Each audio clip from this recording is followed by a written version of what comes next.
ओम श्री गुरुभ्यो नमः। हरिः ओम। अथ ध्यानम्। पीताम्बरं करविराजितशङ्खचक्रकौमोदकी सरसिजं करुणासमुद्रं राधासहायमतिसुन्दरमन्दहासं वातालयेशमनिशं हृदि भावयामि। ओम नमो भगवते वासुदेवाय। ओम श्रीकृष्णाय परब्रह्मणे नमः। अथ श्रीमन्नारायणीयं प्रथमं दशकं श्रीभगवन्महिमानुवर्णनम्। सान्द्रानन्दावबोधात्मकमनुपमितं कालदेशावधिभ्यां निर्मुक्तं निगमशतसहस्रेण निर्भास्यमानम् अस्पष्टं दृष्टमात्रे पुनरुरुपुरुषार्थात्मकं ब्रह्म तत्त्वम् तत्तावत् भाति साक्षात् गुरुपवनपुरे हन्तभाग्यं जनानाम्। एवं दुर्लभ्य वस्तुन्यपि सुलभतया हस्तलब्धे यदन्यत् तन्वा वाचा धिया वा भजति बत जनः क्षुद्रतैव स्फुटेयम्। एते तावत् वयन्तु स्थिरतरमनसा विश्वपीडापहत्यै निःशेषात्मानमेनं गुरुपवनपुराधीशमेवाश्रयामः। सत्त्वय्यत्तत्पराभ्यामपरिकलनतो निर्मलन्तेन तावत् भूतैर्भूतेन्द्रियैस्ते वपुरिति बहुशः श्रूयते व्यासवाक्यम्। तत्स्वच्छद्वाद्यदच्छादितपरसुखचिद्गर्भनिर्भास्य रूपम् तस्मिन् धन्यारमन्ते श्रुतिमतिमधुरे सुग्रहे विग्रहे ते निष्कम्पे नित्यपूर्णे निरवधि परमानन्दपीयूषरूपे निर्लीनानेकमुक्तावलिसुभगतमे निर्मल ब्रह्म सिन्धौ कल्लोलोल्लासतुल्यं खलु विमलतरं सत्त्वमाहुस्तदात्मा कस्मान्नो निष्कलस्त्वं सकल इति वचस्त्वत्कलास्वेव भूमन् निर्व्यापारोऽपि निष्कारणमज भजसे यत्क्रियामीक्षणाख्यां तेनैवोदेति लीना प्रकृतिरसति कल्पापि कल्पादिकाले तस्य संशुद्धमंशं कमपि तमतिरोधायकं सत्त्वरूपं सत्त्वं धृत्वा दधासि स्वमहिमविभवा कुण्ठवैकुण्ठरूपम्। तत्ते प्रत्यग्रथाराधरललितकलायावलीकेलिकारम् लावण्यस्यैकसारं सुकृतिजनदृशां पूर्णपुण्यावतारम् लक्ष्मीनिःशङ्गलीलानिलयनममृतस्यन्दसन्तोऽहमन्तः सिञ्चत्सञ्चिन्तकानां वपुरनुकलये मारुतागारनाथ। कष्टाते सृष्टिचेष्टा बहुतर भवखेदावहा जीवभाजा इत्येवं पूर्वमालोचितमजितमया नैवमद्याभिजाने नो चेज्जीवा कथौ वा मधुरतरमिदं त्वद्वपुश्चिद्रसार्द्रम् नेत्रैः श्रोत्रैश्च पीत्वा परमरससुधाम्भोधिपूरे रमेरन् नम्राणां सन्निधत्ते सततमपि पुरस्तैरनभ्यर्थितानप्यर्थान् कामानजस्रं वितरति परमानन्दसान्द्राङ्गतिं च इत्थन्निःशेषलभ्यो निरवधिकफलः पारिजातो हरे त्वं क्षुद्रन्तं शक्रवाटी द्रुममभिलषति व्यर्थमर्थिव्रजोऽयम्। कारुण्यात् काममन्यन् ददति खलु परे स्वात्मदस्त्वौ विशेषात् ऐश्वर्यादीशतेऽन्ये जगति परजने स्वात्मनोऽपीश्वरस्त्वम् त्वय्युच्चैरारमन्ति प्रतिपदमथुरे चेतनास्थितभाग्याः त्वं चात्मा राम एवेत्यतुलगुणगणाधार शौर्ये नमस्ते ऐश्वर्यं शङ्करादीश्वर विनियमनं विश्वतेजोहराणाम्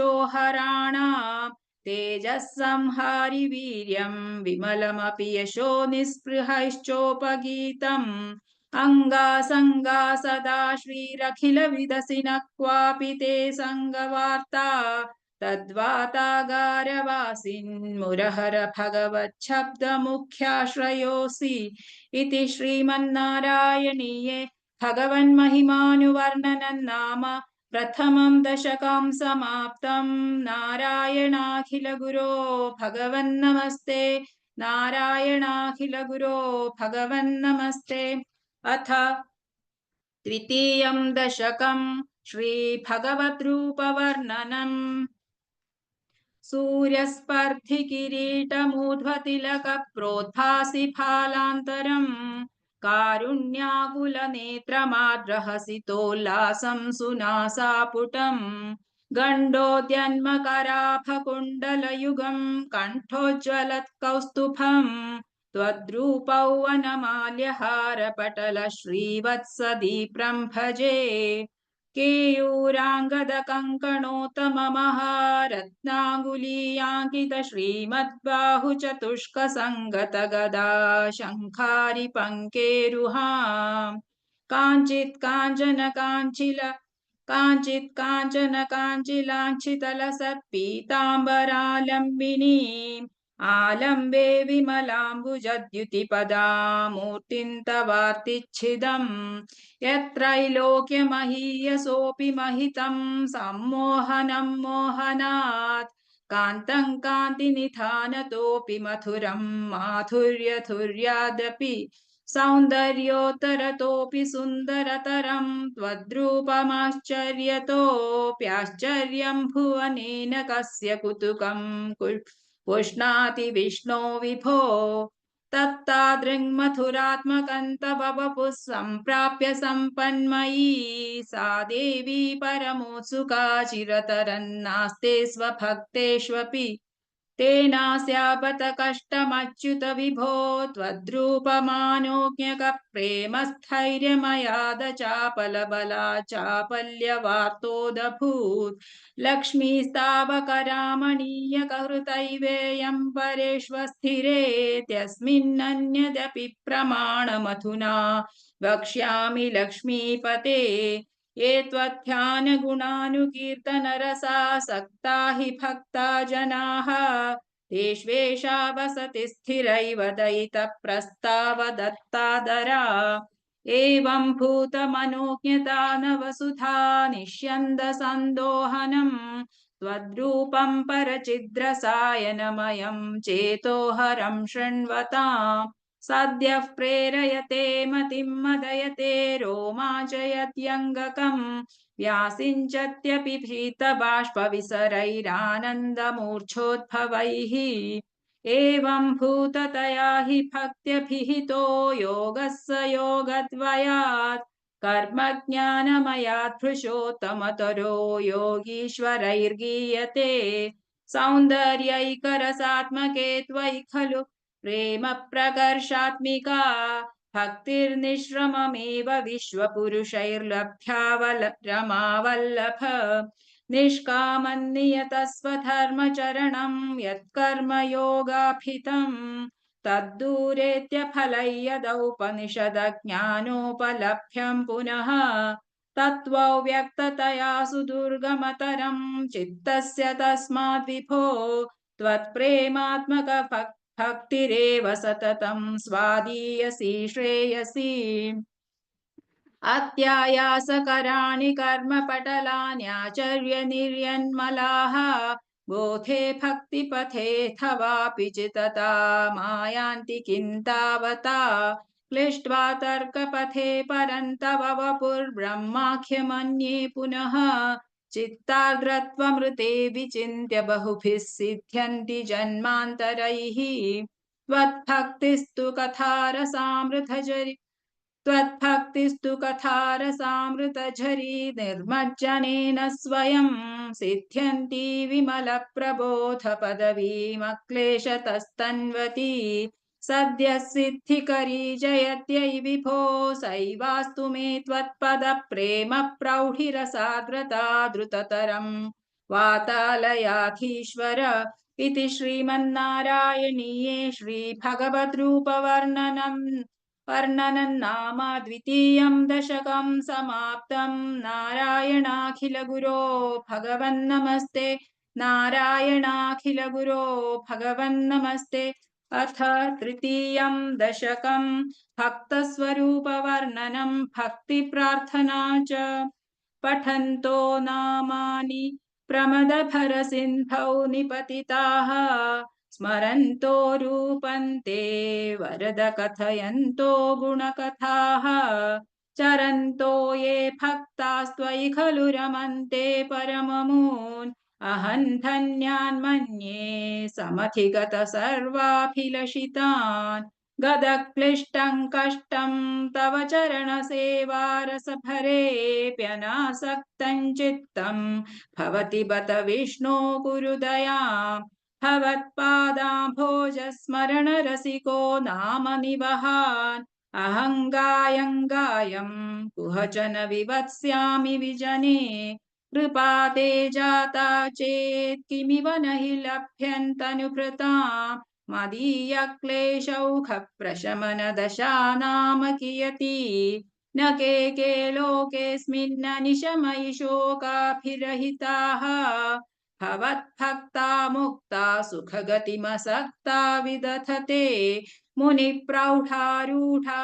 जगति खलु गूढात्मगतयः भवत्पादाम्भोजस्मरणविरुजो नारदमुखाः चरन्ति शस्वैरं सतत परिनिर्भात परिचित् सदानन्दाद्वैत प्रसर परिमग्नः किमपरम् भवद्भक्तिस्फीता भवतु मम सैव प्रशमयेत् अशेषक्लेशौघं न खलु हृदि सन्देहकणिका न चेद्व्यासस्योक्तिस्तव च वचनन्नैगमवचः भवेन्मिथ्यारथ्या पुरुषवचनप्रायमखिलम् भवद्भक्तिस्तावत् प्रमुखमधुरा त्वद्गुणरसात् किमप्यारूढा चेत् अखिलपरितापप्रशमनी पुनश्चान्ते स्वान्ते विमलपरिबोधोदयमिलन् महानन्दाद्वैतं दिशति किमतः प्रार्थ्यमपरम् विधूय क्लेशान् मे कुरु चरणयुग्मन् हृतरसम् भवत्क्षेत्रप्राप्तौ करमपि च ते पूजनविधौ भवन्मूर्त्यालोके नयनमथ ते पादतुलसी परिघ्राणे घ्राणम् श्रवणमपि ते चारुचरिते प्रभूता दिव्याधिप्रसभचलिते मामकहृदि त्वदीयन्तद्रूपं परमसुखचिद्रूपमुदीयात् उदञ्चद्रोमाञ्चो गलित बहुहर्षाश्रुनिवहः यथा विस्मर्यासं दुरुपशमपीडा परिभवान् मरुद्गेहाधीश त्वयि खलु पराञ्चोऽपि सुखिनः भवस्नेही सोऽहं सुबहु परितप्ये च किमिदम् अकीर्तिस्ते मा भूद्वरद गदभारं प्रशमयन् भवद्भक्तो तं सं झटिति कुरु मां कंसदमन किमुक्तैर्भूयोभिस्तव हि करुणा यावदुदीयादहन्तावद्देव प्रहितविविधार्थप्रलपितः पुरः क्लिप्ते पादे वरद तव नेष्यामि दिवसान् यथा शक्तिव्यक्तन्नतिनुतिनिषेवा विरचयन् इति श्रीमन्नारायणीये भक्तस्वरूपवर्णनं भक्तिप्रार्थना चेति तृतीयं दशकं समाप्तं। नारायणाखिलगुरो भगवन्नमस्ते। नारायणाखिलगुरो भगवन्नमस्ते। अथ चतुर्थं दशकम् अष्टाङ्गयोगवर्णनं योगसिद्धिवर्णनं च। कल्यतां मम कुरुष्व तावतीं कल्यते भवदुपासनय्यया स्पष्टमष्टविध योगचर्यया पुष्टया श्रुतव तुष्टिमाप्नुयाम् ब्रह्मचर्य दृढतादिभिर्यमैराप्लवादिनियमैश्च पाविताः कुर्महे दृढममी सुखासनं पङ्कजाद्यमपि वा भवत्पराः तारमन्तरनुचिन्त्य सन्ततं प्राणवायुमभियम्य निर्मलाः इन्द्रियाणि विषयादताः प्रहृत्या स्महे भवदुपासनोन्मुखाः अस्फुटेव पुषिते प्रयत्नतः धारयेमधिषणा मुहुर्मुहुः तेन भक्तिरसमन्तरार्द्रताम् उद्वहेम भवदङ्घ्रिचिन्तकाः विस्फुटावयवभेदसुन्दरं त्वद्वपुःसुचिरशीलनावशात् आश्रमं मनसि चिन्तयामहे ध्यानयोग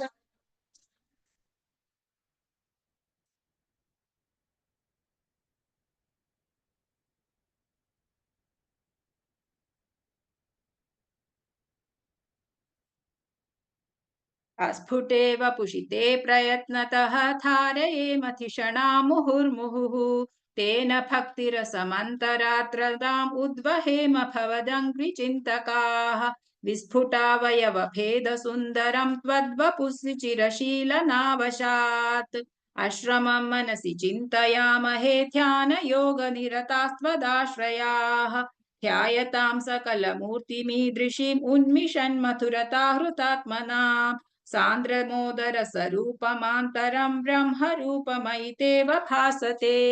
तत्समास्वदनरूपिणीं स्थितिं त्वत्समाधिमयि विश्वनायक आश्रिताः पुनरतः परिच्युतौ आरभेम हि च धारणादिकम् इत्थमभ्यसन निर्भरोल्लसत्वत्परात्मसुखकल्पितोत्सवाः मुक्तभक्तकुलमौलिताङ्गताः सञ्चरेम शुकनारदादिवत् त्वत्समाधिविजये तु यः पुनर्मंशुमोक्षरसिकः क्रमेण वा योगवश्यमनिलं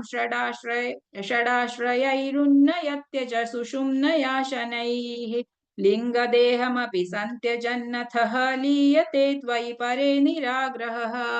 ऊर्ध्वलोककुतुकीतुमूर्ततः सार्थमेव करणैर्निरीयते अग्निवासरवलक्षपक्षगैरुत्तरायणजुषा च दैवतैः प्रापितोरविपदं भवत्परः मोदवान् ध्रुवपदान्तमीयते आस्थितोऽथ महरालये यदा शेषवक्त्रदहनोष्मणाद्यते ईयते भवदुपाश्रयस्तदा वेधसः पदमतः पुरैव वा तत्र वा तव पदेऽथवा वसन् प्राकृतप्रलय एति मुक्तताम् स्वेच्छया खलु पुरा विमुच्यते संविभिद्य जगदण्डमोजसा तस्य चक्षिति पयो महो निलद्यो महत्प्रकृति सप्तकावृतीः तत्तदात्मकतया विशन् सुखी याति ते पदमनावृतौ विभो अर्चिरादिगतिमीदृशी व्रजन् विच्युतिन्न भजते जगत्पते सच्चिदात्मक भवद्गुणोदयान् उच्चरन्तमनिलेश पाहि माम् इति श्रीमन्नारायणीये अष्टाङ्गयोगवर्णनं योगसिद्धिवर्णनं चेति चतुर्थं दशकं समाप्तं नारायणाखिलगुरो भगवन्नमस्ते नारायणाखिलगुरो भगवन्नमस्ते अथ पञ्चमं दशकं विराट्पुरुषोत्पत्तिवर्णनम् व्यक्ताव्यक्तमिदन्न किञ्चिदभवत् प्राक्-प्राकृतप्रक्षये मायायां गुणसाम्यरुद्धविकृतौ त्वय्यागतायालयम् नो मृत्युश्च तदामृतं च समभून्नानो न रात्रे स्थितिः तत्रैकस्त्वमशिष्यतः किल परानन्दप्रकाशात्मना कालः कर्म गुणाश्च जीवनिवहा विश्वं च कार्यौ विभो चिल्लीलारतिमेयुषि त्वयि तदा निर्लीनतामायुयुः तेषां नैव वदन्त्य सत्त्वमयि भो शक्त्यात्मना तिष्ठताम् नो चेत् किं गमनप्रसूनसदृशां भूयो भवेत् सम्भवः एवं एवं च द्विपरार्थकालविगता वीक्षांसि सृक्षात्मिकां बिभ्राणे त्वयि चक्षुभे बिभ्राणे त्वयि चक्षुभे त्रिभुवनी भावाय माया स्वयं मायातः खलु कालशक्तिरखिला दृष्टं स्वभावोऽपि च प्रादुर्भूय गुणान् विकास्य विदधुस्तस्या सहाया क्रियाम् माया सन्निहितो प्रविष्ट वपुषा साक्षीति गीतो भवान् भेदैस्तां प्रतिबिम्बतो विविशिवान् जीवोऽपि नैवापरः कालादिप्रतिबोधिता भवता सञ्चोदिता च स्वयं माया सा खलु बुद्धितत्त्वमसृजद्योऽसौ महानुच्यते तत्रासौ त्रिगुणात्मकोऽपि च महासत्त्वप्रधानः स्वयं जीवेऽस्मिन् खलु युद्बोध निष्पादकः चक्रेऽस्मिन् सविकल्पबोधकमहन् तत्त्वं महान् खल्वसौ सम्पुष्टं त्रिगुणैस्तमोति बहुलं विष्णो भवत्प्रेरणात् सोऽहं च त्रिगुणक्रमात्रिविधतामासाद्य वैकारिकः भूयस्तैजसतामसा विधि भवन्नाद्येन सत्त्वात्मना देवानिन्द्रियमानिनो हृददिशा वातार्कपाश्यश्विनः वह्नीन्द्राच्युतमित्रकान् विदुविधि श्रीरुद्रशारीरिकान् भूमन्मानसबुद्ध्यहङ्कृतिमिलच्चित्ताख्यवृत्त्यन्वितम् तच्चान्तःकरणौ विभो तव बलात्सत्त्वांश एवासृजत् जातस्तैजसतो दशेन्द्रियगणस्तत्तामसांशात् पुनः तन्मात्रन्नभसो मरुत्पुरपते शब्दो जनित्वद्बलात् शब्दाद्व्योम ततः ससर्जित विभो स्पर्शन्ततो मारुतं तस्माद्रूपमतो महोतचरसं तोयं च गन्धं महीम् एवं माधव पूर्वगलनादाद्याद्यधर्मान्वितं भूतग्राममिमं त्वमेव भगवन् प्राकाशयस्तामसात् एते भूतगणास्ततेन्द्रियगणा देवाश्च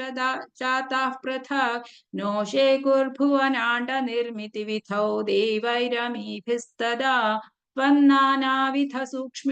सूक्तिभिर्नुत गुणस्तत्त्वान्यमून्या विशन् चेष्टाशक्तिमुदीर्यतानि घटयन् हैरण्यमण्डौ व्यथाः अण्डं तत्खलु पूर्वसृष्टसलिले तिष्ठत्सहस्रं समाः निर्भिन्दन्न कृताश्चतुर्दश जगद्रूपौ विडाडाह्वयं साहस्रैकरपादमूर्धनिवहैर्निःशेषजीवात्मकः निर्भातोऽसि मरुत्पुराधिपसमां त्रायस्व सर्वामयात् इति श्रीमन्नारायणीये विराट्पुरुषोत्पत्तिवर्णनं नाम पञ्चमं दशकं समाप्तं नारायणाखिलगुरो भगवन्नमस्ते नारायणाखिलगुरो भगवन्नमस्ते अथ षष्ठं दशकं विराट्देहस्य जगदात्मत्ववर्णनम् एवं चतुर्दश जगन्मयताङ्गतस्य पातालमीश तव पादतलौ वदन्ति पादोर्ध्वदेशमपि देवरसातलन्ते गुल्फद्वयं खलु महातलमद्भुतात्मन् जङ्घे तलातलमथो सुतलं च जानु किञ्चोरुभागयुगलौ वितलातले द्वे शोणीतलं जघनमम्बरमङ्गनाभिः वक्षश्च शक्रनिलयस्तव चक्रपाणे ग्रीवामहस्तव मुखं च जनस्तपस्तु हालं शिरस्तव समस्तमयस्य सत्यम् एवं जगन्मयतनो जगदाश्रितैरप्यनिर्निबद्धवपुषे भगवन्नमस्ते त्वद्ब्रह्मरन्ध्रपदमीश्वर विश्वकन्द छन्दांसि केशवघनास्तव केशपाशाः उल्लासि चिल्लियुगलन् द्रुहिणस्य गेहं पक्ष्माणि रात्रिदिवसौ सविता च नेत्रे निःशेष विश्वरचना च कटाक्षमोक्षः कर्णौ कर्णौ दिशोऽश्वियुगलन्तव नासिके द्वे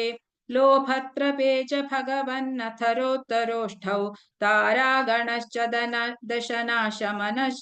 शमनश्च दंष्ट्राम् मायाविलासहसितं श्वसितं समीरः जिह्वाजलौ वचनमीश शकुन्तपङ्क्तिः सिद्धा गणामुखरन्ध्रमग्निः देवाभुजासु तनयुगन्तव धर्मदेवः पुष्टं त्वधर्म इह देव मनस्सु धांशुः अव्यक्तमेव हृदयाम्बुजमम्बुजाक्ष कुक्षिः समुद्रनिवहा वसनन्तु सन्ध्ये शेफः प्रजापतिरसौ वृषणौ च मित्रः श्रोणीस्थलं मृगगणाः पदयोर्नखास्ते हस्त्युष्ट्रसैन्धवमुखागमनन्तु कालः विप्रादिवर्णभवनौ वदनाब्जबाहुचारूरुयुग्मचरणं करुणाम्बुधेते संसारचक्रमयि चक्रधरक्रियास्ते वीर्यं महासुरगणोऽस्ति कुलानि शैलाः नाट्यः सरित्समुदयस्तरवश्च रोमाजीयादिदौ वपुरनिर्वचनीयमीश ईदृग्जगन्मयवपुस्तव कर्मभाजां कर्मावसानसमये स्मरणीयमाहुः तस्यान्तरात्मवपुषे विमलात्मने ते वातालयाधिपममोऽस्तु निरुन्धिरोगान् इति श्रीमन्नारायणीये विराटेहस्य जगदात्मत्ववर्णनं नाम षष्ठं दशकं समाप्तम् नारायणाखिलगुरो भगवन्नमस्ते नारायणाखिलगुरो भगवन्नमस्ते।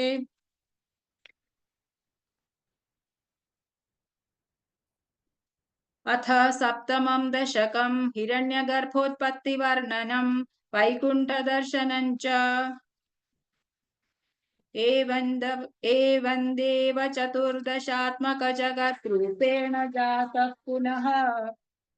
तस्योर्ध्वं खलु सत्यलोकनिलये जातोऽसि धाता स्वयं यं शंसन्ति हिरण्यगर्भमखिल त्रैलोक्यजीवात्मकं यो भूस्फीतरजो विकारविकसन्नानासु सृक्षारसः सोऽयौ विश्वविसर्गदत्तहृदयः सम्पश्यमानः स्वयं बोधं खल्वनवाप्य विश्वविषयं चिन्ताकुलस्तस्थिवान् तावत्त्वं जगतां पतेतपतपेत्येवं हि वैहायसी वाणीमेनमशिश्रवः श्रुतिसुखाम् कुर्वन्तपः प्रेरणाम् कोऽसौ मामवदत्पुमानिति जलापूर्णे जगन्मण्डले दिक्षुद्वीक्ष किमप्यनीक्षितवता वाक्यार्थमुत्पश्यता दिव्यौ वर्षसहस्रमाततपसा तेन त्वमाराधितः तस्मै दर्शितवानसि स्वनिलयं वैकुण्ठमेकाद्भुतम् माया यत्र कदापि नो विकुरुते भाते जगद्भ्यो बहिः शोकक्रोध विमोहसाध्वसमुखा भावास्तु दूरं गताः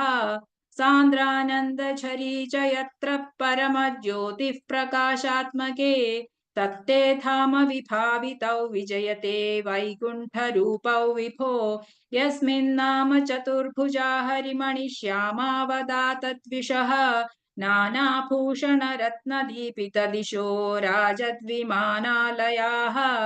भक्तिप्राप्त तथाविधो न तपदा दीव्यन्ति दिव्या जनाः तत्ते धाम निरस्त सर्वशमलौ वैकुण्ठरूपं जयेत् नानादिव्यवधूजनैरभिवृता विद्युल्लता तुल्यया विश्वोन्मादन हृद्यगात्रलतया विद्योतिता शान्तरा त्वत्पादाम्बुजसौरभैककुतुका लक्ष्मी स्वयल्लक्ष्यते यस्मिन् विस्मयनीय दिव्यविभवन् तत्ते पदं देहि मे तत्रैवं प्रतिदर्शिते निजपदे रत्नासनाध्यासितं भास्वत्कोटिलसत्किरीटकटकाद्याकल्पदी प्राकृति श्रीवत्साङ्कितमात्तकौस्तुभमणिच्छायारुणं कारणम् विश्वेशान्तवरूपमैक्षतविधिस्तत्ते विभो भातु मे कालाम्भोदकलाय कोमलरुचि चक्रेण चक्रन् दिशाम् आवृण्वानमुदारमन्दहसि तस्यन्दप्रसन्नाननम् राजत्कम्बुगदारि पङ्कजधर श्रीमद्भुजामण्डलम् स्रष्टुस्तुष्टिकरौ वपुस्तव विभो मद्रोगमुद्वासयेत् दृष्ट्वा सम्भृतसम्भ्रमः कमलभूस्त्वत्पादपाथोरुहे हर्षावेशवशौ वदो निपतितः प्रीत्या कृतार्थी भवन् जानास्येव मनीषितं मम विभो ज्ञानं तदा पादय द्वैताद्वैतभवस्वरूप परमित्याचष्टतं त्वां भजे आताम्रे चरणे विनम्रमथतं हस्तेन हस्ते स्पृशन् बोधस्ते भविता न सर्गविधि बोधस्ते भविता न सर्गविधिभिर्बन्धोऽपि सञ्जायते इत्याभाष्य गिरं प्रतोष नितरान् तच्चित्तगूढस्वयं सृष्टौ तं समुदैरयस्य भगवन्नुल्लासयोल्लाखताम् इति श्रीमन्नारायणीये हिरण्यगर्भोत्पत्तिवर्णनं वैकुण्ठदर्शनं चेति सप्तमं दशकं समाप्तम् नारायणाखिलगुरो भगवन्नमस्ते नारायणाखिलगुरो भगवन्नमस्ते।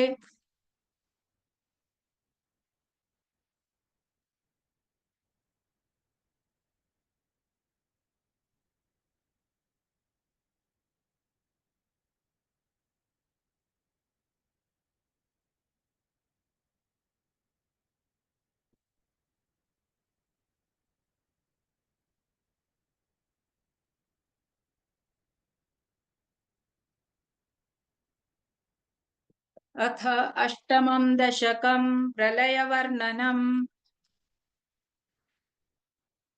जगत्सृष्टिप्रकारवर्णनं च एवं तावत् प्राकृतप्रक्षयान्ते ब्राह्मे कल्पे ह्यादिमे लब्धजन्म ब्रह्मा भूयस्त्वत्त एवाप्यवेदान् सृष्टिं चक्रे पूर्वकल्पोपमानाम्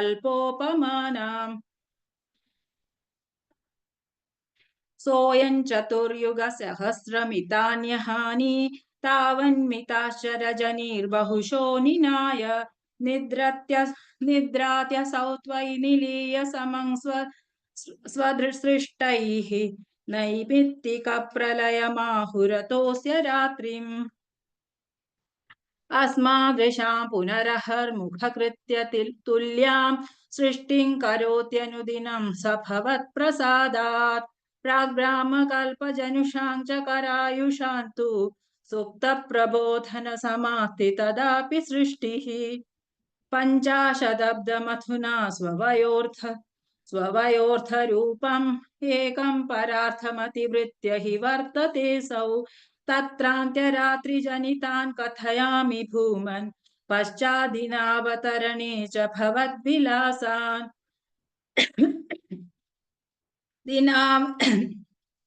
दिनावसानेऽथ सरोजयोनिः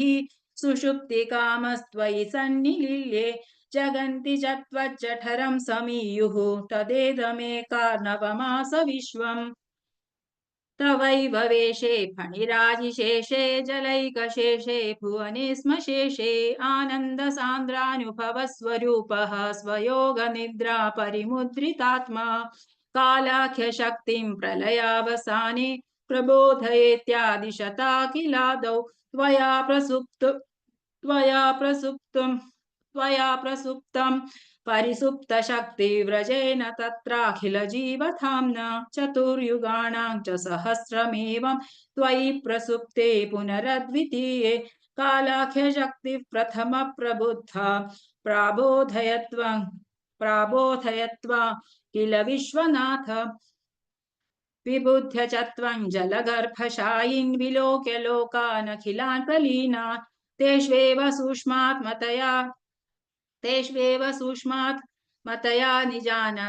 निजान्तस्थितेषु विश्वेषु ददाथ दृष्टिम् ततस्त्वदीयादैनाभिरन्ध्रात् उदञ्चिदं किञ्चन दिव्यपद्मं निलीननिःशेषपदार्थमाला संक्षेपरूपं मुकुलायमानम् तदेतदम्भोरुहकुट्मलन्ते कलेबरात्तोयपथे प्ररूढम् बहिर्निरीतं परितस्फुरद्भिः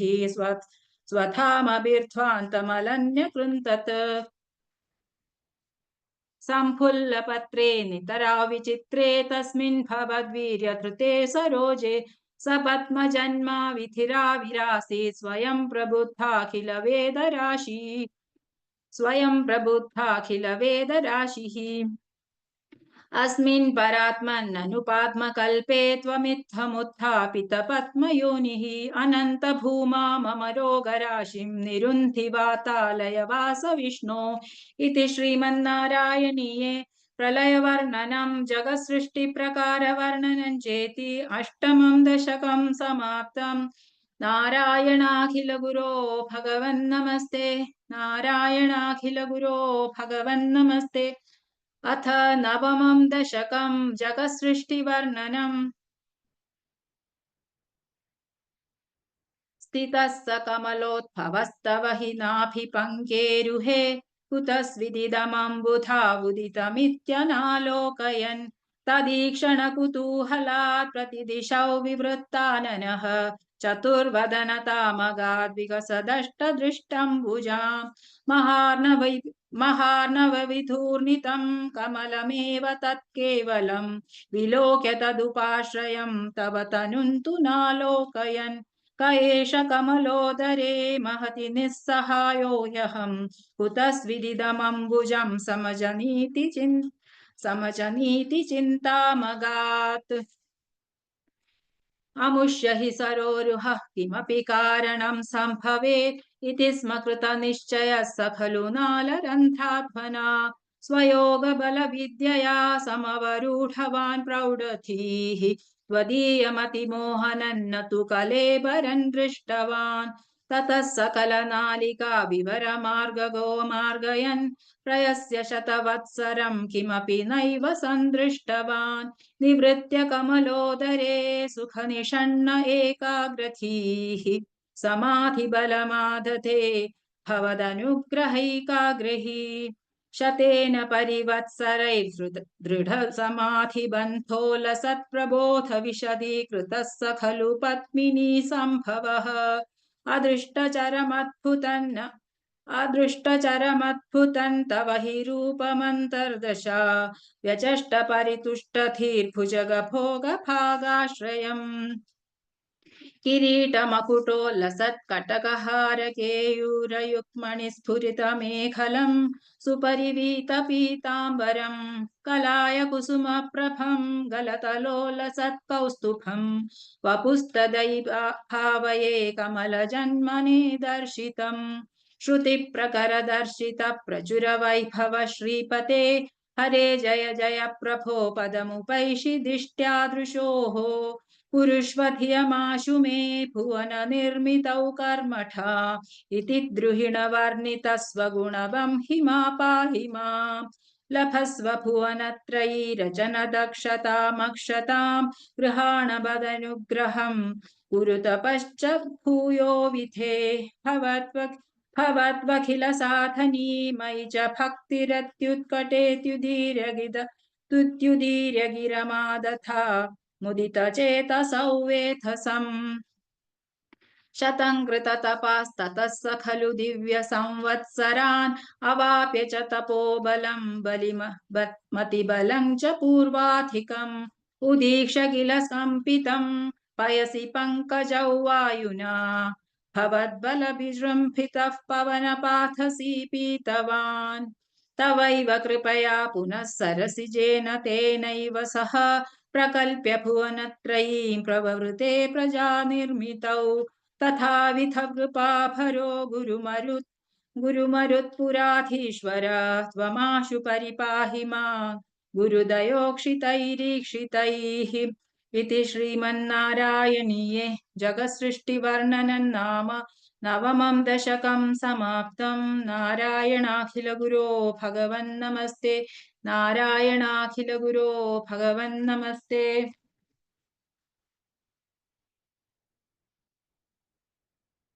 अथ दशमं दशकं सृष्टिवैविध्यवर्णनम्। वैकुण्ठवर्धितबलोत्थ भवत्प्रसादात् अम्भोजयो निरसृजत् किल जीवदेहान्। स्थास्नूनि भूरुहमयानि तथातिरश्चातिं मनुष्यनिवहानपि देवभेदान्। मिथ्याग्रहास्मि मतिरागविकोपभीतिः अज्ञानवृत्तिमिति पञ्चविधां सृष्ट्वा उद्दामतामसपदार्थविधानदूनः तेने त्वदीयचरणस्मरणौ विशुद्ध्यै।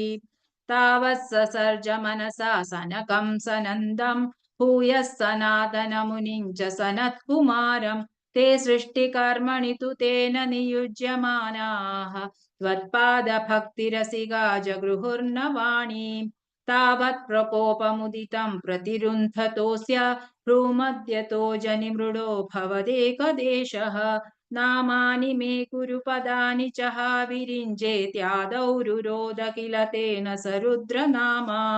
एकादशाह्वयतया च विभिन्नरूपं रुद्रौ विधाय दयिता वनिताश्च दत्त्वा तावन्त्यदत्त च पदानि भवत्प्रणुन्नः प्राह प्रजाविरचनाय च सादरन्तम्। रुद्राभिसृष्टभयदाकृति रुद्रशङ्खसम्पूर्यमाण भुवनत्रयभीतचेताः मा प्रजासृज तपश्चरमङ्गलायेत्याचष्टतं कमलभूर्भवदीरितात्मा।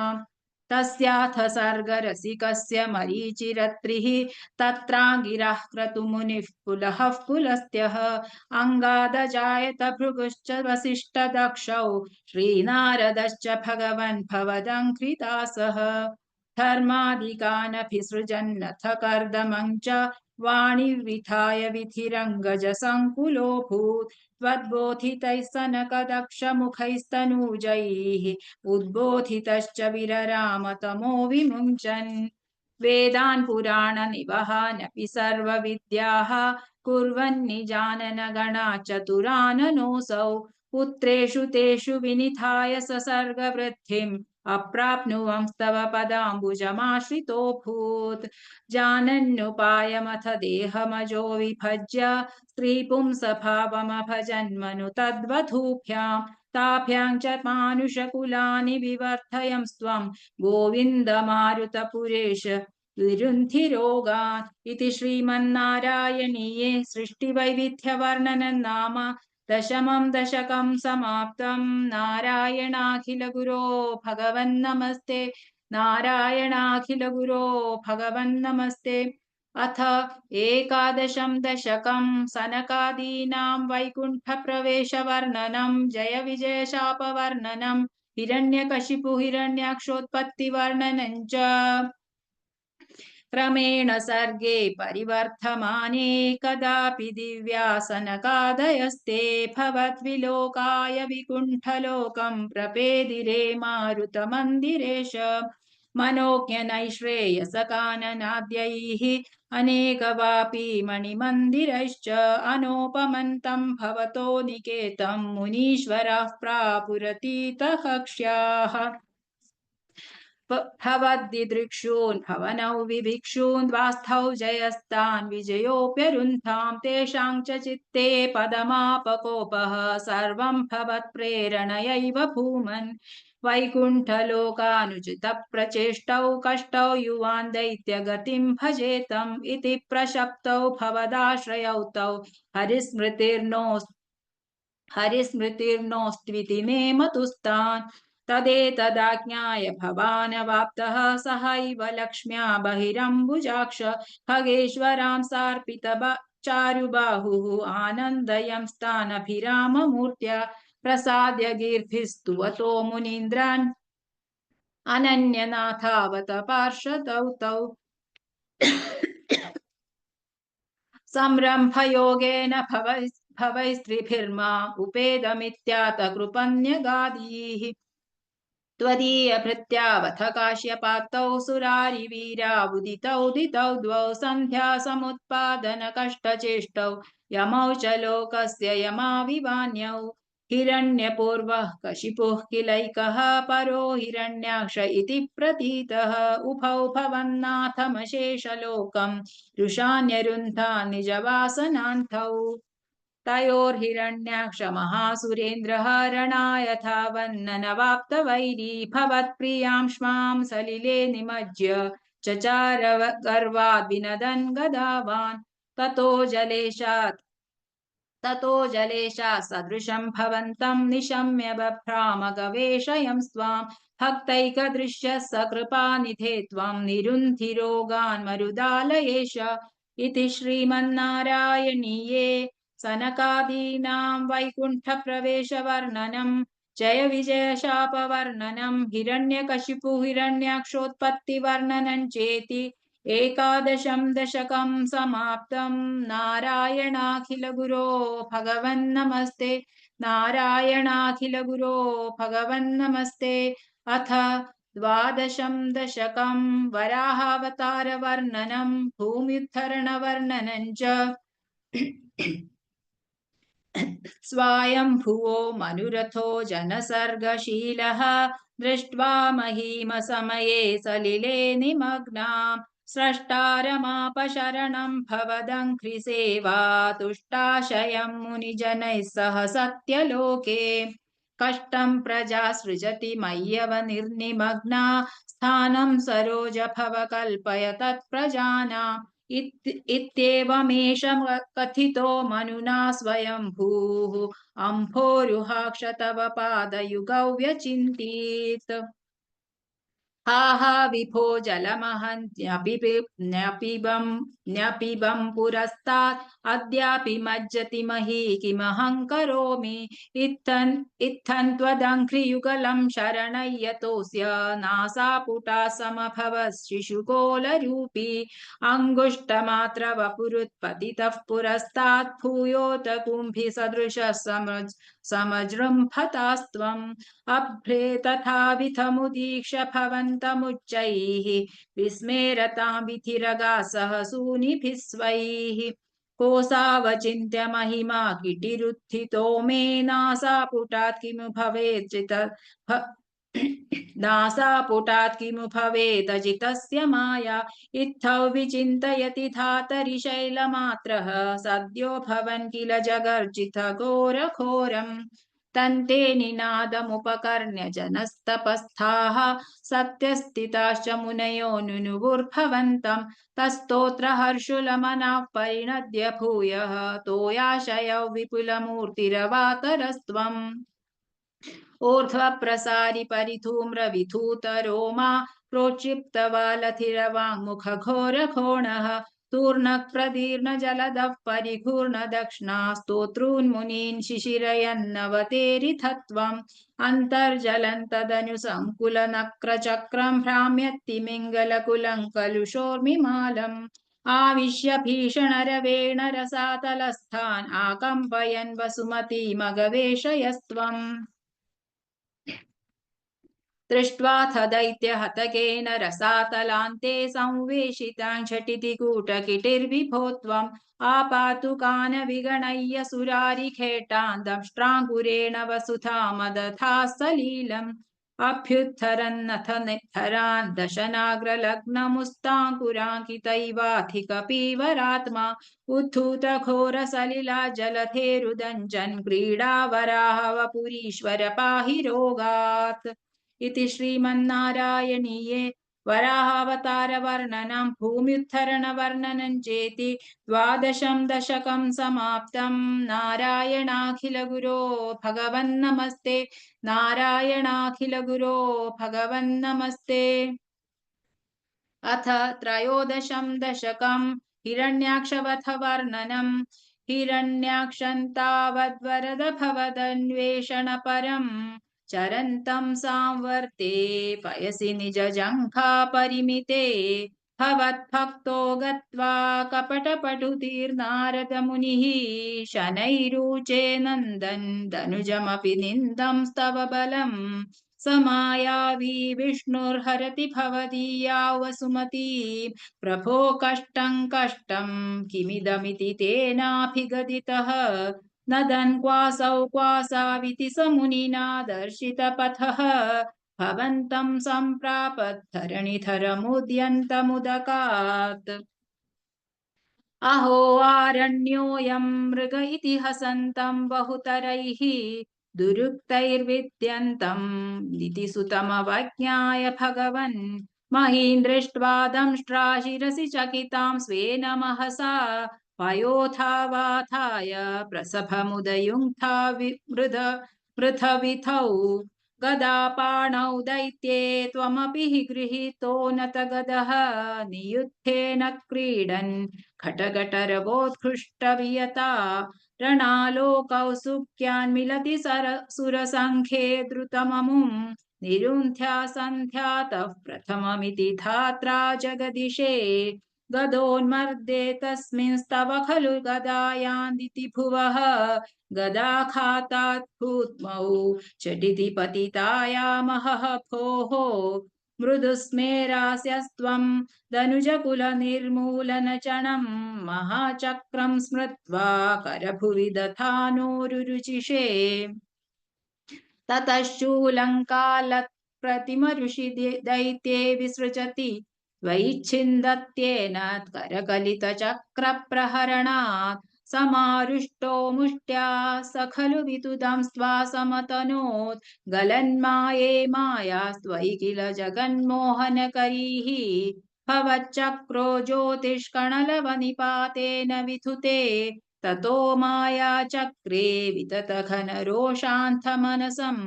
गरिष्ठाभिर्मुष्टिप्रहृतिभिरभिघ्नन्तमसुरं स्वपादाङ्गुष्ठेन श्रवणपदमूले निरवधिः महाकायः सोऽयं तव चरणपातप्रमथितः गलद्रक्तो वक्त्रादपतदृशिभिः श्लाघितगतिः तदा त्वामुद्दामप्रमदभरविद्योतिहृदयाः मुनीन्द्रासान्द्राभिस्तुतिभिरनुवन्नत्वरतनुम् त्वचिच्छन्दो रोमस्वपि कुशगणश्चक्षुषि घृतम् चतुर्होतारौघ्रौ सृगपि वदने चोदरैडा ग्रहा जिह्वायान्ते परपुरुषकर्णे च चमसाः विभो सोमो वीर्यौ वरदगलदेशेऽप्युपसदः मुनीन्द्रैरित्यादिस्तवनमुखरैर्मोदितमनाः महीयस्या मूर्त्या विमलतरकीर्त्या च विलसन् स्वधिष्ण्यं सम्प्राप्तः सुखरसविहारी मथुरिपो निरुन्ध्यारोगं मे सकलमपि वातालयपते इति श्रीमन्नारायणीये हिरण्याक्षवधवर्णनं नाम त्रयोदशं दशकं समाप्तं नारायणाखिलगुरो भगवन्नमस्ते नारायणाखिलगुरो भगवन्नमस्ते अथ चतुर्दशं दशकं कपिलोपाख्यानम् समनुस्मृततावकाङ्घ्रियुग्मः समनुः पङ्कजसम्भवाङ्गजन्मा निजमन्तरमन्तराय हीनं चरितं ते कथयन् सुखन्निनाय समये खलु तत्र कर्दमाख्यः द्रुहिणच्छाय भवस्तदीयवाचा धृतसर्गरसो निसर्गरम्यं भगवंस्त्वामयुतं समासिषेवे गरुडोपरि कालमेघकम्रं विलसत्केलिसरोजपाणिपद्मं हसितो लसिताननौ विभो त्वं वपुराविष्कुरुषे स्म कर्दमाय स्तुवते पुलकावृताय तस्मै मनुपुत्रीं दयितान्नवापि पुत्रीः कपिलं च सुतं स्वमेव पश्चात् स्वगतिं चाप्यनुगृह्य निर्गतो भूः समनुशतरूपया महिष्या गुणवत्या सुतया च देवहूत्या भवदीरित नारदोपदिष्टः समगात् कर्दममागति प्रतीक्षम् मनुनोपहृतां च देवहूतिं तरुणीरत्नमवाप्य कर्दमोऽसौ भवदर्चन निर्वृतोऽपि तस्यां दृढशुश्रूषणया दधौ प्रसादं स पुनस्त्वदुपासनप्रभावात् दयिता कामकृते कृते विमाने वनिताकुलसङ्कुलो नवात्मा व्यहरद्देव पथेषु देवहूत्या शतवर्षमथ व्यतीत्य सोऽयम् नवकन्या समवाप्य धन्यरूपाः वनयानसमुद्यतोऽपि हितकृत्वज्जननोत्सुकोऽन्यवात्सीत् निजभर्तृगिरा भवन्निषेवा निरतायामथ देवदेवहूत्याम् कपिलस्त्वमजायथा जनानां प्रथयिष्यन् परमात्मतत्त्वविद्या वनमेयुषि कर्दमे प्रसन्ने मत सर्वस्वमुपादिशन् जनन्यै कपिलात्मक वायुमन्दिरेश त्वरितं त्वं परिपाहि मां गदौखात् इति श्रीमन्नारायणीये कपिलोपाख्यानं नाम चतुर्दशं दशकं समाप्तं नारायणाखिलगुरो भगवन्नमस्ते नारायणाखिलगुरो भगवन्नमस्ते अथ पञ्चदशं दशकं कपिलोपदेशः मतिरिह गुणसक्ता बन्धकृत्तेष्वसक्ता त्वमृतकृदुपरुन्धे भक्तियोगस्तु सक्तिं महदनुगमलभ्या भक्तिरेवात्र साध्या कपिलतनुरिति त्वं देवहूत्यैन्यगादीः प्रकृतिमहदहङ्काराश्च मात्राश्च भूतान्यपि हृदपि दशाक्षी पूरुषः पञ्चविंशः इति विदितविभागो मुच्यते सौ प्रकृत्या कपिलतनुरिति त्वं देवहूत्यैन्यगादीः प्रकृतिगतगुणौखैर्नाज्यते पूरुषोऽयं यदि तु सजति तस्यां तद्गुणास्तं भजेरन् मदनुभजन तत्त्वालोचनैः साप्यपेयात् कपिलतनुरिति त्वं देवहूत्यैन्यगादीः विमलमतिरुपातैरासनाद्यैर्मदङ्गं गरुडसमधिरूढं दिव्यभूषायुधाङ्गम् रुचितुलिततमालं शीलयेतानुवेलं कपिलतनुरिति त्वं देवहूत्यैन्यगादीः मम गुणगणलीला कर्णनैः कीर्तनाद्यैः मयि सुरसरिदोषप्रख्यचित्तानुवृत्तिः भवति परमशक्तिः साहि मृत्योर्विजेत्री कपिलतनुरिति त्वं देवहूत्यैन्यगादीः अहह बहुलहिंसा सञ्चितार्तिः कुटुम्बम् प्रतिदिनमनुपुष्णन् स्त्रीजितो बाललाली विशतिः गृहसक्तो यातनामय्य भक्तः कपिलतनुरिति त्वं देवहूत्यैन्यगादीः युवतिजठरखिन्नो जातबोधोऽप्यकाण्डे प्रसवगलितबोधः पीडयोल्लङ्घ्य बाल्यं पुनरपि बत मुह्यतेव तारुण्यकाले कपिलतनुरिति त्वं देवहूत्यैन्यगादीः पितृसुरगणयाजी धार्मिको यो गृहस्थः स च निपतति काले दक्षिणाथोपकामी मयि महितस्तमकामं कर्म तूदक्पथार्थं कपिलतनुरिति त्वं देवहूत्यैन्यगादीः इति सुविदितवेद्यां देवहे देवहूतिं कृतनुतिमनुगृह्य त्वं गतो योगिसङ्घैः विमलमतिरथासौ भक्तियोगेन मुक्ता त्वमपि जनहितार्थौ वर्तसे प्रागुदीच्यां परम किमु बहुक्त्या त्वत्पदाम्भोज भक्तिं सकलभयविनेत्रीं सर्वकामोपनेत्री वदसि खलु दृढं त्वं तद्विधूयामयान्मे गुरुपवनपुरेश त्वय्युपाधस्व भक्तिम् इति श्रीमन्नारायणीये कपिलोपदेशं नाम पञ्चदशं दशकं समाप्तं नारायणाखिलगुरो भगवन्नमस्ते नारायणाखिलगुरो भगवन्नमस्ते अथ षोडशं दशकं नरनारायणावतारवर्णनं दक्षयागवर्णनं च दक्षो विरिञ्च तनयोऽथ मनोस्तनूजां लब्ध्वा प्रसूतिमिह षोडश चापकन्याः धर्मे त्रयोदश ददौ पितृषु स्वधां च स्वाहां हविर्भुजि सतीं गिरिशे त्वदंशे मूर्तिर्हि धर्मगृहिणी सुषुवे भवन्तं नारायणं नरसखं महितानुभावम् यज्जन्मनि प्रमुदिताः कृततूर्यघोषाः पुष्पोत्करान् प्रववृषुर्नुनुवुः सुरौखाः दैत्यं सहस्रकवचं कवचैः परीतं साहस्रवत्सरतपः समराभिलव्यैः पर्यायनिर्मिततपः समरौ भवन्तौ शिष्टैककङ्कटुममुन्यहताौ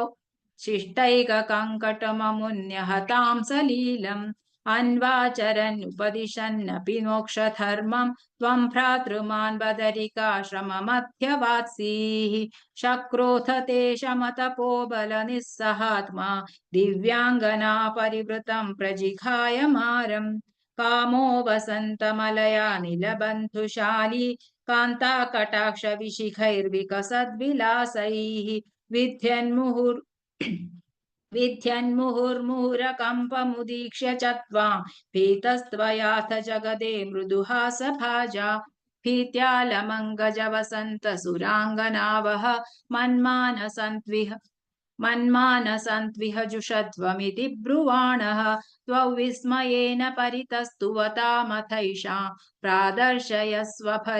प्रादर्शयस्व परिचारककातराक्षीः सम्मोहनाय मिलिता मदनादयस्ते त्वद्दासिका परिमलैः किल मोहमापुः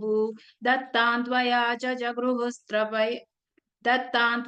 च जगृहुस्त्रपयैव सर्वस्वर्वासि गर्वशमनीं पुनरुर्वशीं तां दृष्ट्वोर्वशीं तव कथां च निशम्य शक्रः पर्याकुलो जनिभवन्महिमावमर्शात् एवं प्रशान्तरमणीयतरावतारा त्वत्तोऽधिको वरद कृष्णतनुस्त्वमेव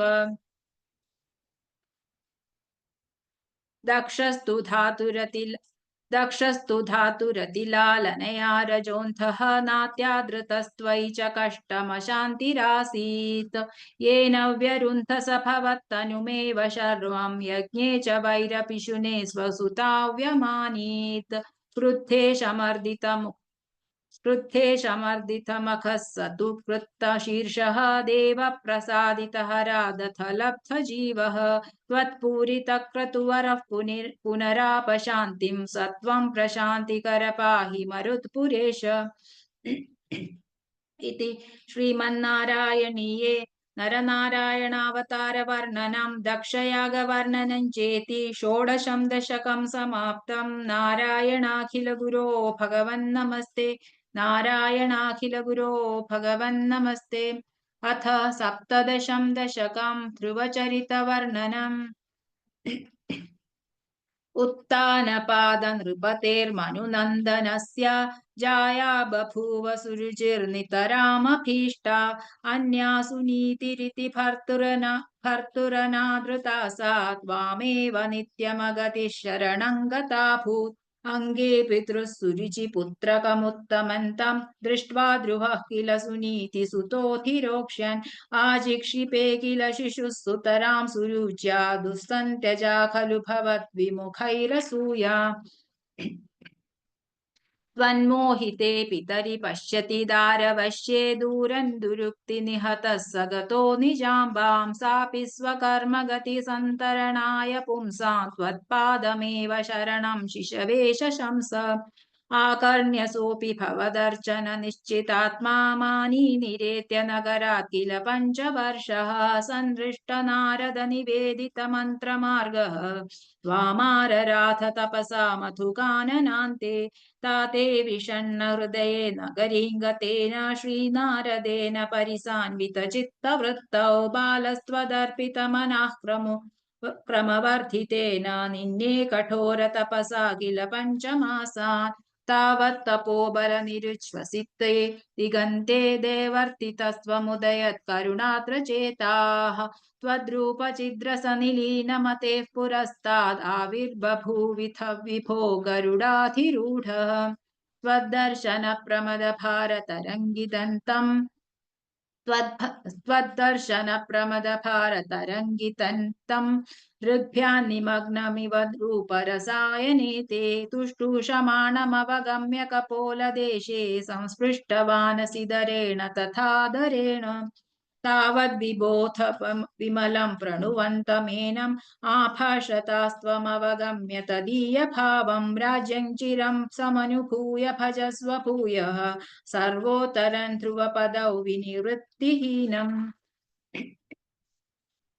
इत्युचिषि त्वयि गते नृपनन्दनोऽसौ आनन्दिताखिलजनो नगरीमुपेतः रेमे चिरं भवदनुग्रहपूर्णकामः ताते गते च वनमादृतराज्यभारः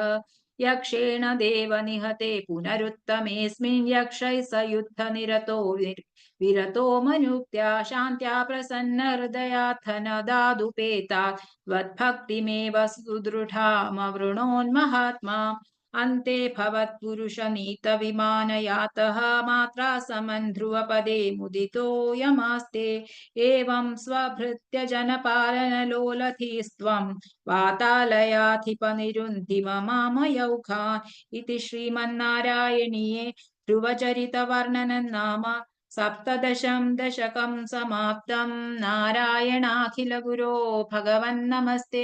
नारायणाखिलगुरो भगवन्नमस्ते अथ अष्टादशं दशकं पृथुचरितवर्णनम् जातस्य ध्रुवकुल एव तुङ्गकीर्तेः अङ्गस्य व्यजनिसुतः सवेन नाम तद्दोषव्यथितमतिः स राजवर्यः त्वत्पादे निहितमनावनङ्गतोऽभूत् पापोऽपि क्षितितलपालनाय वेनः पौराद्यैरुपनिहितः कठोरवीर्यः सर्वेभ्यो निजबलमेव सम्प्रशंसन् सर्वेभ्यो निजबलमेव सम्प्रशंसन् भूचक्रे तव यजनान्यन्यरौत्सीत् सम्प्राप्ते हितकथनाय तापसौखे मत्तोऽन्यो भुवनपतिर्न कश्चनेति त्वन्निन्दावचनपरो मुनीश्वरैस्तैः शापाग्नौ शलभदशामनायिवेनः तन्नाशात् खलजनभीरुकैर्मुनीन्द्रैः तन्मात्रा चिरपरिरक्षिते तदङ्गे त्यक्ताखे परिमथिता दथोरुदण्डा दोर्दण्डे परिमथिते त्वमाविरासीः विख्यातः पृथुरिति तापसोपदिष्टैः सूताद्यैः परिणुत भावि भूरिवीर्यः वेनार्त्या कबलितसम्पदन् धरित्रीम् आक्रान्तान् निजधनुषा समामकार्षीः भूयस्ता निजकुलमुख्यत्वत्सयुक्तैः देवाद्यैः समुचितचारुभाजनेषु अन्नादीन्यभिलषितानि यानि तानि स्वच्छन्दं सुरभिसनु मधुदुहस्त्वम् आत्मानैः यजति मखैस्त्वयि त्रिधामन् आरब्धे शततमवाजी मेधयागे स्पर्धालुशतमख एत्य नीचवेषः कृत्वाश्वन् तव तनयात् पराजितोऽभूत् देवेन्द्रं मुहुरिति वाजिनं हरन्तं वह्नौतं मुनिवरमण्डले जुहूषौ रुन्धाने कमलभवे क्रतो समाप्तौ साक्षात् त्वं मधुरिपुमैक्षथा स्वयं स्वम् तद्दत्तौ वरमुपलभ्य भक्तिमेकां गङ्गान्ते विहितपदः कदापि देव सत्रस्थं मुनिनिवहं हितानि शंसन् ऐशिष्टासनगमुखान् मुनीन् पुरस्तात् विज्ञानं सनकमुखोदितं दधानः स्वात्मानं स्वयमगमो वनान्तसेवी तत्तादृक्पृथुवपुरीश सत्वरं मेरो गौखं प्रशमय वातगेहवासिन् इति श्रीमन्नारायणीये पृथुचरितवर्णनं नाम अष्टादशं दशकं समाप्तं नारायणाखिलगुरो भगवन्नमस्ते नारायणाखिलगुरो भगवन्नमस्ते अथ एकोनविंशं दशकं प्राचेतसकथानुवर्णनम् पृथोस्तु नप्ता पृथुधर्मकर्मठः प्राचीनबर्हिर्युवतौ शतद्रुतौ प्रचेतसो नाम सुचेतसः सुतान् अजीजनत्वत्करुणाङ्कुरानिव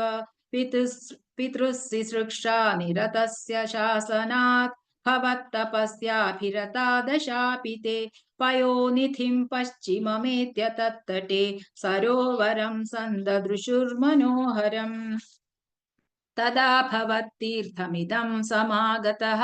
भवो भवत्सेवकदर्शनादृतः प्रकाशमासाद्य पुरः प्रचेतसाम् उपादिशद्भक्ततमस्तवस्तवम् तवं जपन्तस्तममी जलान्तरे भवन्तमासे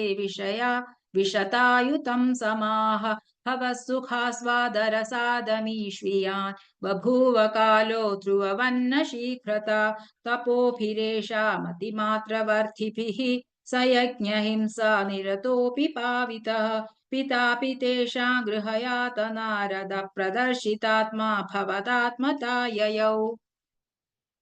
कृपाबलेनैव पुरः प्रचेतसां प्रकाशमागाः पतगेन्द्रवाहनः विराजिचक्रादिवरायुधांशुभिः भुजाभिरष्टाभिरुदञ्चितद्युतिः प्रचेतसान्तावदया च तामपि त्वमेव कारुण्यभराद्वरानदाः भवद्विचिन्तापि शिवाय देहिनां भवत्वसौ रुद्रनुतिश्च कामदा अवाप्य कान्तान् तनयामहीरुहां तया रमध्वन् दशलक्षवत्सरी सुतोऽस्तु दक्षो ननु तत्क्षणात् मां प्रयास्यतेति न्यगदो मुदैवतान् ततश्च ते भूतलरोधिनस्तरुन् कृथा दहन्तो द्रुहिणेन वारिताः द्रुमैश्च दत्तान्तनयामवाप्यताम् वदुक्तकालं सुखिनोभिरेमिरे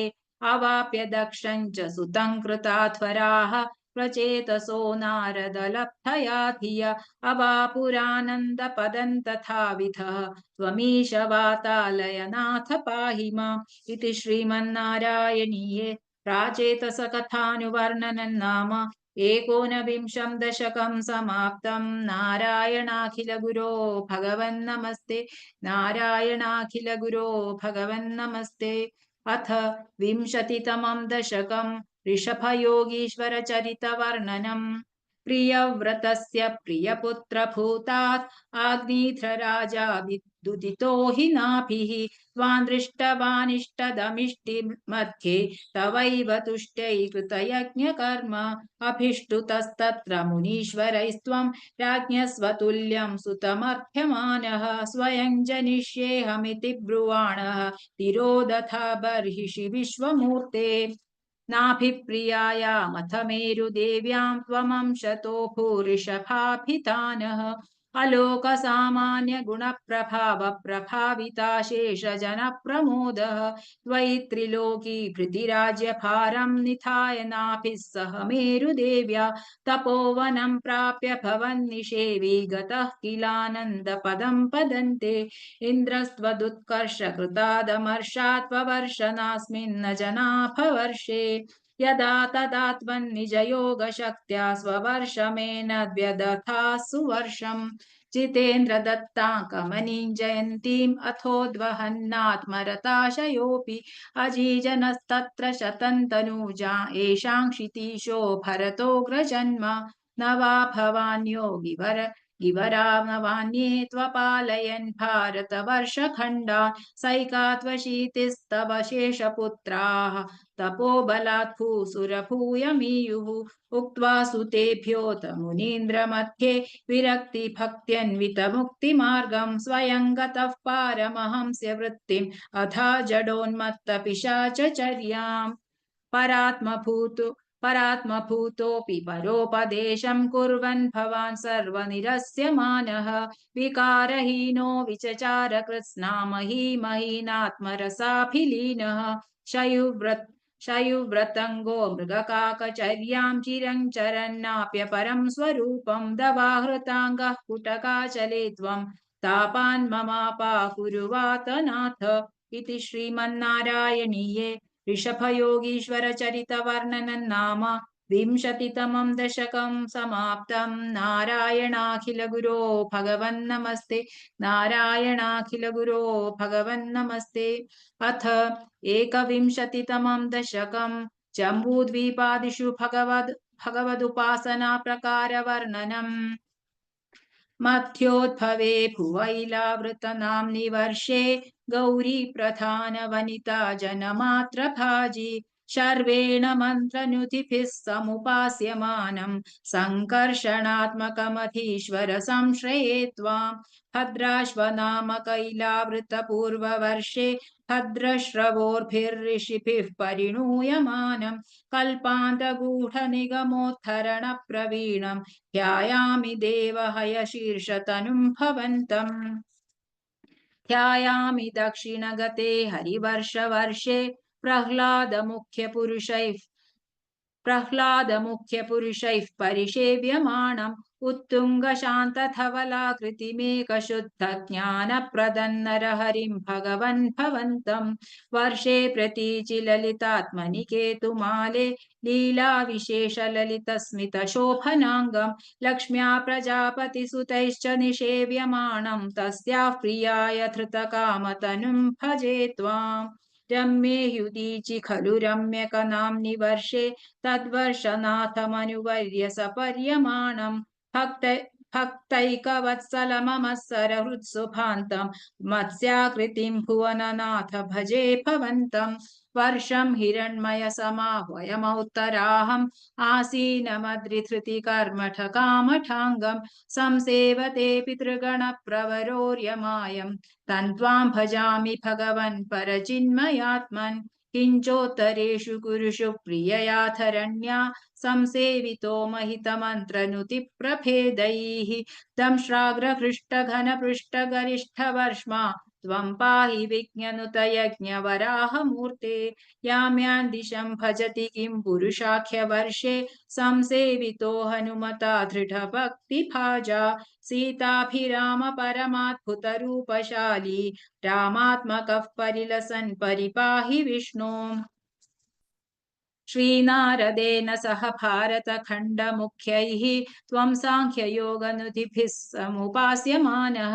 आकल्पकालमिह साधुजनाभिरक्षि नारायणो नरसखः परिपाहि भूमन्। प्लाक्षेर्करूपमयि शाल्मल इन्दुरूपम् द्वीपे भजन्ति कुशनामनि वह्निरूपम् क्रौञ्जेम्बुरूपमथ वायुमयम् च शाके त्वाम् ब्रह्मरूपमपि पुष्करनाम्नि लोकाः सर्वैर्ध्रुवादिपिरुडुप्रकरैर्गृहैश्च पुच्छादिकेष्वभयवेष्वभिकल्प्यमानैः त्वम् शिंशुमारवपुषा महतामुपास्यः सन्ध्यासुरुन्धि नरकम् मम सिन्धुशायिन्। पाताल मूलभुविशेषतनुम् भवन्तम् लोलैककुण्डलविराजिसहस्रशीर्षम् नीलाम्बरम् धृतहलम् भुजगाङ्गनाभिः जुष्टम् भजे हरगदान् गुरुगेहनाथ। इति श्रीमन्नारायणीये जम्बूद्वीपादिषु भगवदुपासना प्रकारवर्णनम् नाम एकविंशतितमम् दशकम् समाप्तम्। नारायणाखिलगुरो भगवन्नमस्ते। नारायणाखिलगुरो भगवन्नमस्ते। अथ द्वाविंशतितमम् दशकम् अजामिलोपाख्यानम्। अजामिलो नाम महीसुरः पुरा चरन् विभो धर्मपथान् गृहाश्रमी गुरोर्गिराकाननमेत्य दृष्टवान् सुधृष्टशीलाङ्कुलटामदाकुलाम् स्वतः प्रशान्तोऽपि तदा हृताशयः स्वधर्ममुत्सृज्य तया समारमन् अधर्मकारी दशमी भवन् पुनः दधौ भवन्नाम युते सुते रतिम् समृत्युकाले यमराज किङ्करान् भयङ्करान् स्त्रीनभिलक्षयन् भिया पुरामनाक्त्वस्मृतिवासनाबलात् जुहाव नारायण नामकं सुतम् दुराशयस्यापि तदा त्वनिर्गतत्वदीयनामाक्षरमात्रवैभवात् पुरोभित्पेतुर्भवदीयवार्षदाः चतुर्भुजाः पीतपटा मनोरमाः अमुञ्च सम्पाश्य विकर्षतो भटान् विमुञ्चते त्यारुरुधुर्बलादमि निवारितास्ते च भवज्जनैस्तदा तदीयपापं निखिलन् न्यद्वेदयन्। भवन्तु पापानि कथन्तु निष्कृते कृतेऽपि भो दण्डनमस्ति पंडिताः न निष्कृतिः किंविदिता भवादृशा इति प्रभो त्वत्पुरुषा बभाषिरे श्रुतिस्मृतिभ्या विहिता व्रतादयः पुनन्ति पापन्न लुनन्ति वासनाम् अनन्तसेवा तु निकृन्तति द्वयीम् इति प्रभो त्वत्पुरुषा बभाषिरे अनेन भोजन्म सहस्रकोटिभिः